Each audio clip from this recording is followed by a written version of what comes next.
আছেন কেন? কি করেছেন আপনি? সব জায়গায় ময়লা, এখানে ময়লা, ওইখানে ময়লা, পরিবেশ দূষণ করে কি অবস্থা করেছে। আপনি এখানে দাঁত কেলিয়ে হাসছেন কেন? যান ওগুলো পরিষ্কার করেন। না মানে বলছিলাম কি, ও আমার হ্যাঁ জানি তো, আপনার সব থেকে ভালো কর্মচারী। ও একটু শহরে গিয়েছিল বলে ঝামেলাগুলো হয়েছে। দাঁড়িয়ে আছেন কেন? ওর নাম সামি মুস্তফা, দেশের নাম। আমার নাম সামি। আমি ঢাকায় একটা ছোটখাটো ব্যবসা করার চেষ্টা করছি। ওনার কাছে আসি আসলে একটা ব্যবসা যদি কোনোভাবে উনি আমাকে ধরিয়ে দিত। তুমি আমাকে জানো তোমার লোক ভাবতে পারো বনবিবি, আমি কিন্তু বায়োটেকনোলজিতে মেরিট নিয়ে পাশ করা। আর ওর ফ্যামিলি ওই middle class, lower middle class ফ্যামিলির। আমার নাম চুপ কথা, আমি এখানকার পরিবেশ কর্মী। মা বলো। বাবুরে, এবার তো বিয়েটা করে ফেলতে হয়। বিয়ে করবো মানে কি বলছো না?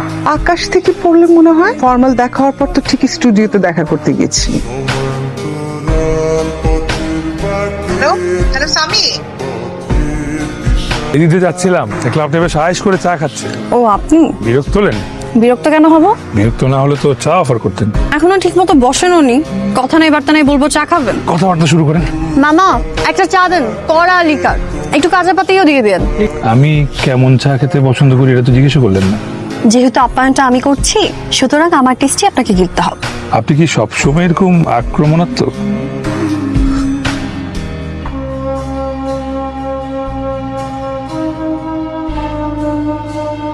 সুপ্রভাত। আপনি? কেউ সুপ্রভাত বললে উত্তরে সুপ্রভাত বলতে হয়। সুপ্রভাত। ভোরের স্নিগ্ধ আলোয় এমন টাটকা জুঁই ফুলের মতো একটা মুখ ভীষণ রাখতে চলবে? মানুষের নিষ্ঠুরতা আর নিতে পারছেন। কে ব্যথা দিল জুঁই ফুলের মনে? রাতে পথ ভুল করে পাহাড় থেকে একটা হাতির বাচ্চা চলে এসেছিল। গ্রামের মানুষ বাচ্চাটাকে পিটিয়ে ফেলেছে। ওর মায়ের কান্নার শব্দ এখনো পাহাড় থেকে ভেসে আসছে। Final we can. তোমার হচ্ছে ডিসি নাম্বার আছে? কোন ডিসি? আর এখানকার ডিসি খাতির থাকলে একটা ফোন দাও।